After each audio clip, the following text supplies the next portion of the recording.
Good morning students. आज हम प्रारंभ कर रहे हैं हितोपदेश से। हितोपदेश अर्थात हित का उपदेश, अर्थात किसी की भला करने के लिए उपदेश। प्रस्ताविका ये है, ये कथा मुख्य है, प्रारंभ का भाग है हितोपदेश का। सिद्धि साध्ये सतामस्तु प्रसादात् तस्य धूर्जटे जाह्नवी फेन लेखेव यत् मूर्धनि शशिनः लेखा कला। यत् मूर्धनि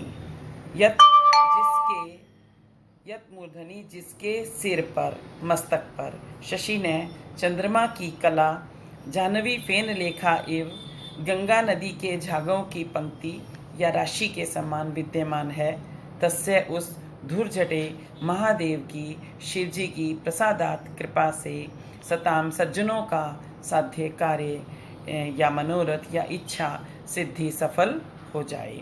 किसी भी ग्रंथ को प्रारंभ करने से पहले उसमें ईश्वर की स्तुति की जाती है, आशीर्वादात्मक वचन बोले जाते हैं कि ईश्वर हमारे उस ग्रंथ की निर्विघ्न समाप्ति करे। इसलिए इसमें भगवान शिव के से प्रार्थना की गई है कि हमारा जो मनोरथ है, सज्जनों के मनोरथ है, जो कार्य है वो सफल हो जाए। जिसकी मस्तक पर चंद्रमा की कला, शशिनय कला, जिसके मस्तक पर चंद्रमा की कला गंगा नदी के झागों की राशि के समान विद्यमान है, उस शिवजी की कृपा से सज्जनों का मनोरथ सफल हो जाए। भावार्थ देखो कि शिवजी के मस्तक पर जटाएं हैं जिनमें चंद्रमा की कला उसी प्रकार सुशोभित होती है जैसे गंगा नदी में झागों के समूह की पंक्तियां सफ़ेद व सुंदर प्रतीत होती हैं। इस प्रकार शिवजी उत्तम पुरुषों की कामनाएं या शुभ कार्य सफल करें, जिससे लोगों का जो कल्याण हो जाए। कहने का भाव है कि शिवजी, भगवान शिव के मस्तक पर चंद्रमा की कला है। चंद्रमा की एक पंक्ति सी होती है, उसको कला कहते हैं। वो कैसी है? जैसे कि नदी के बीच में जब झाग होते हैं तो बहुत सारे झाग उठते हैं तो सफ़ेद सफ़ेद से दिखाई देते हैं, तो उसी प्रकार से वह चंद्रमा की कला विद्यमान है। उस भगवान शिव जी की कृपा से सभी सज्जनों का मनोरथ पूरा हो जाए, उनकी इच्छाएं पूरी हों।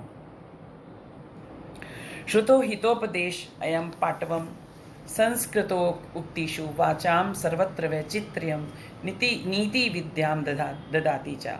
श्रुतः अयम हितोपदेश है। श्रुतः अच्छी प्रकार से यह पढ़ा गया या समझा गया, अयम यह हितोपदेश, हितोपदेशक नामक काव्य संस्कृत उक्तिषु, संस्कृत भाषा में उक्तिषु बोलने में, पाटवम चतुराई, वाचाम वचनों की कला में, सर्वत्र अच्छी तरह से, पूरी तरह से, वैचित्र्यम विचित्रता, और नीति विद्याम नीति का ज्ञान, नीति का विद्या ददाति प्रदान करता है, देता है।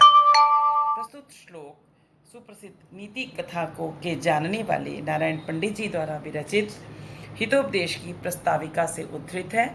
और नारायण पंडित जी अपने काव्य हितोपदेश की विशेषता को प्रस्तुत करते हुए कहते हैं कि अच्छी प्रकार से, श्रुतः अच्छी प्रकार से यह पढ़ा गया, सुना गया, समझा गया, यह हितोपदेश नामक जो काव्य है वो संस्कृत उक्तिषु पाटवम, संस्कृत बोलने में चतुराई और वचनों की कला में, वाचाम सर्वत्र, वचनों की कला में पूरी तरह, वैचित्र्यम विचित्रता, और नीति विद्याम नीति की विद्या को देता है। कहने का भाव है कि यह जो हितोपदेश नामक काव्य है उसको पढ़ने से तीन विशेषताएं अच्छी तरह से प्राप्त होती हैं। एक तो क्या है कि संस्कृत उक्तिषु, संस्कृत भाषा को बोलने में क्या आती है? चतुराई आ जाती है, उनको संस्कृत बोलना आ जाता है। दूसरी बात क्या है कि किसी भी बात को कहने की कला आ जाती है। वाचाम वचनों की कला में पूरी तरह से संपूर्ण हो जाता है वो। तीसरी बात क्या है कि नीति विद्याम ददाति, नीति विद्या को का भी समुचित अच्छी प्रकार से ज्ञान हो जाता है, जिससे वो पूरे समाज में विद्वान बनकर आदर प्राप्त करता है।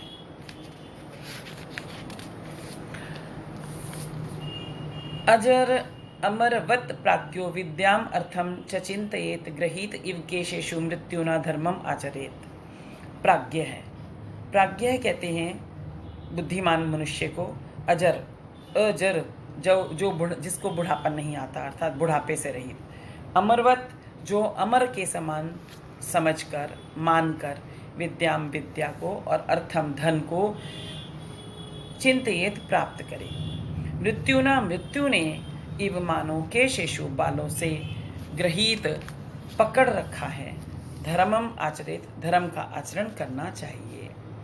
प्रस्तुत श्लोक में, ये तो आपको हमेशा ही प्रसंग में लिखना है कि प्रस्तुत श्लोक सुप्रसिद्ध नीति कथा के ज्ञाता नारायण पंडित जी द्वारा रचित हितोपदेश की प्रस्ताविता से उद्धृत है। और प्रस्तुत श्लोक में अवतरणिका लिखोगे कि विद्या और धन की अपेक्षा धर्म के आचरण को मानव जीवन में महत्व देते हुए नारायण पंडित जी कहते हैं कि मतलब हमें अपने जीवन में किस चीज़ का महत्व देना है?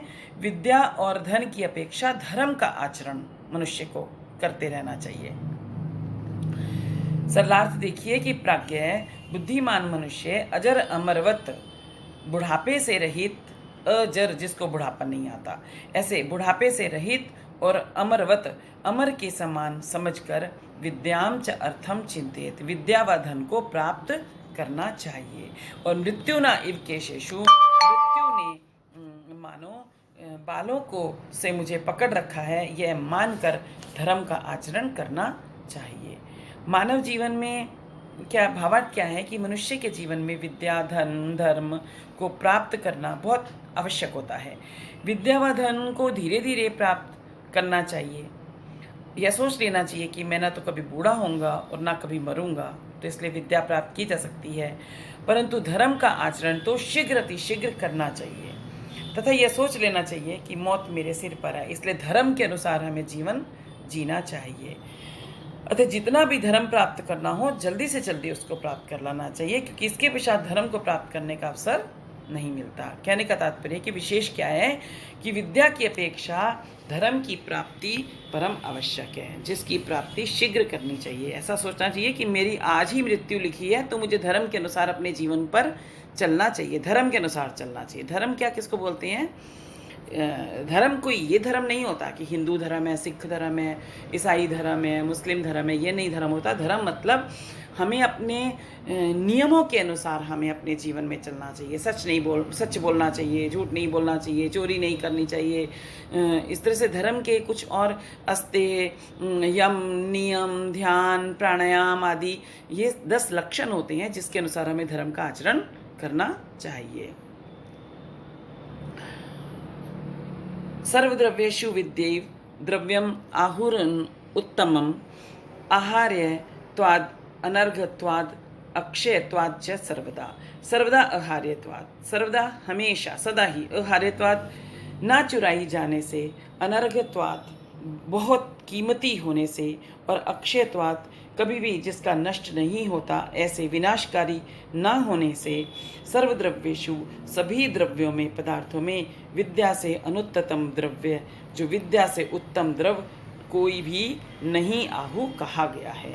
अब विद्या का महत्व बताया गया है कि संसार के सभी पदार्थों में विद्या ही एक ऐसी वस्तु है जो कभी भी नष्ट नहीं होती और बहुत कीमती द्रव्य होने से कभी उसको सर्वोत्तम मानते हुए कह रहा है कि सर्वदा सदा न चुराई जाने से, अनर्घत्वात् बहुमूल्य होने से, अक्षयत्वात् कभी भी नष्ट ना होने से, सर्वद्रव्येषु सभी पदार्थों में अनुत्तमम द्रव्यम आहु, यह उत्तम, इससे उत्तम द्रव्य, अनुत्तमम इससे उत्तम द्रव्य कोई नहीं है, ऐसा कहा गया है। अर्थात विद्या को सबसे श्रेष्ठ द्रव्य कहा जाता है, क्योंकि विद्या ही एक ऐसा द्रव्य है जिसको ना ही चुराया जा सकता है, ना ही इसका कभी नाश होता है।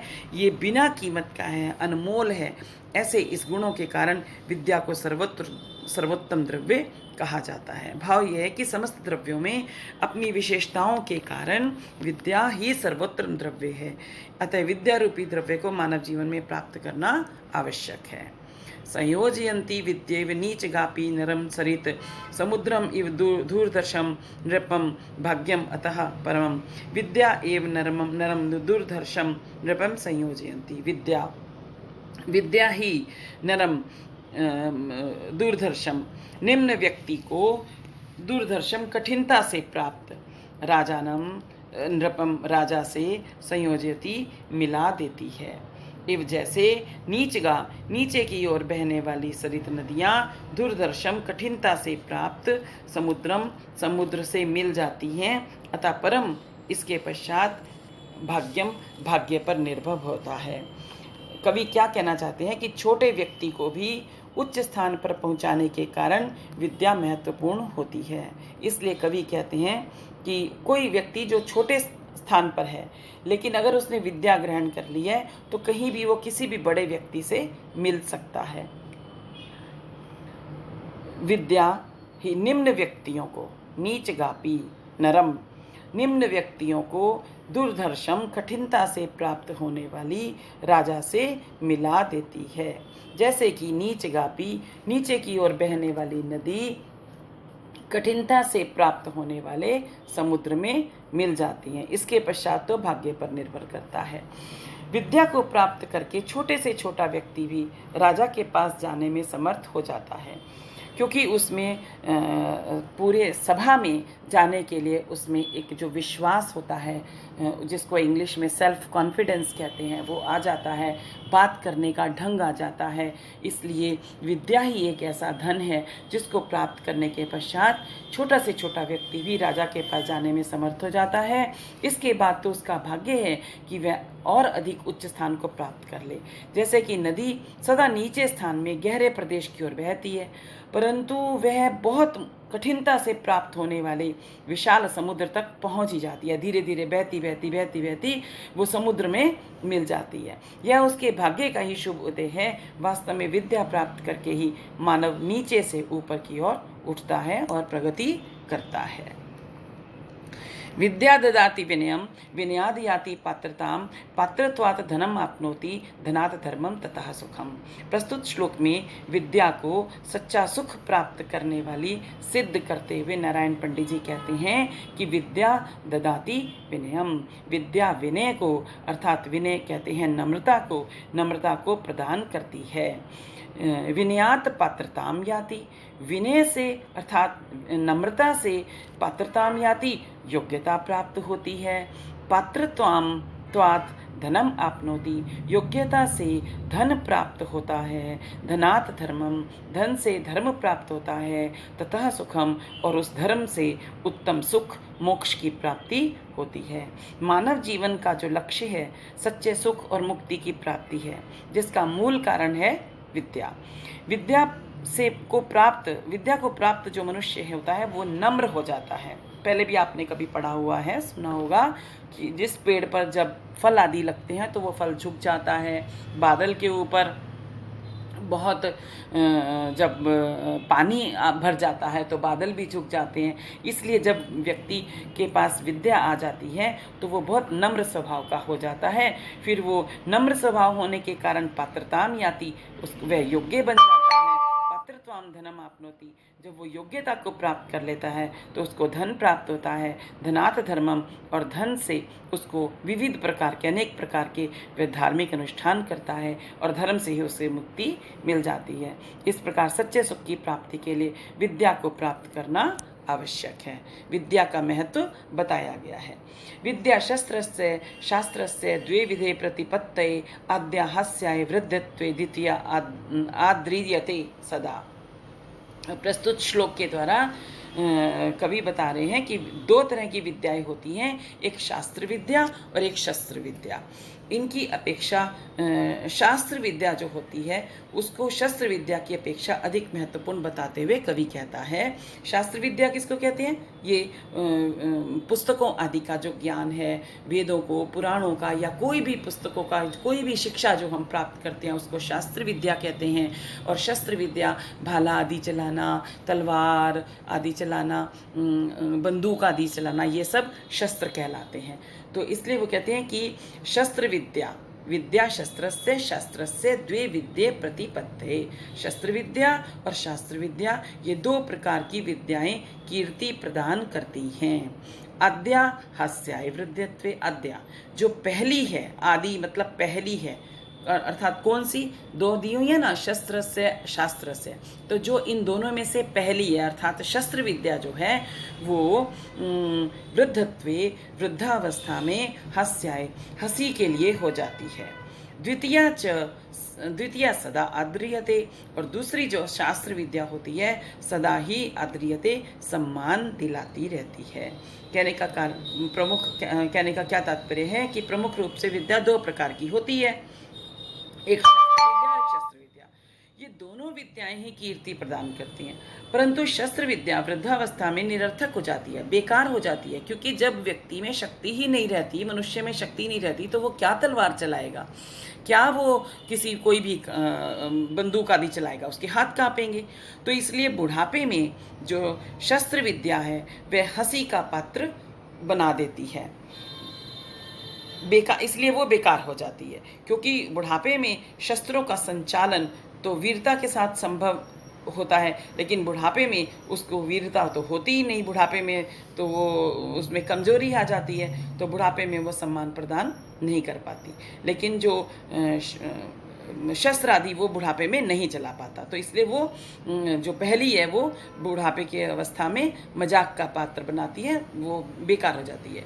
लेकिन जो दूसरी शास्त्र की विद्या है वो है तो नित्य प्रतिदिन वह बढ़ती चली जाती है, ज्ञान बढ़ता चला जाता है, तो वह हमें बहुत सम्मान दिलाती है। इसलिए इसी कारण से शास्त्रों का ज्ञान मानव जीवन